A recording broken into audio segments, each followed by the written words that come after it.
Hi అండి. రవ కేసరిని ప్రసాదంగా చేసుకోవడానికి కొలతలతో ఈజీగా ఎలా చేసుకోవాలో చూపిస్తాను.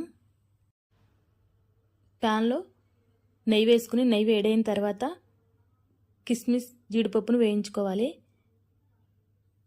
వేయించుకున్న వాటిని పక్కకు తీసేసుకుని అదే ప్యాన్లో అరకప్పు గోధుమ రవ్వ, ఉప్మా రవ్వ అంటారు కదా, దానిని బాగా ఫ్రై చేసుకోవాలి. వేరే గిన్నె పెట్టుకుని ఇందులో 3 కప్పులు నీళ్లను మరిగించాలి. ఈ మరుగుతున్న నీళ్ళలో 1 కప్పు పంచదారను కూడా వేసుకుని పంచదార కరిగిన తర్వాత నేను ఈ పంచదార కరిగిన వాటర్ను ఈ రవ్వలో వేసేసి కొంచెం ఫుడ్ కలర్ని యాడ్ చేస్తున్నాను. మీకు అవసరం లేకపోతే స్కిప్ చేసేయండి. చిటికెడు పచ్చకర్పూరం యాడ్ చేసుకున్నాను.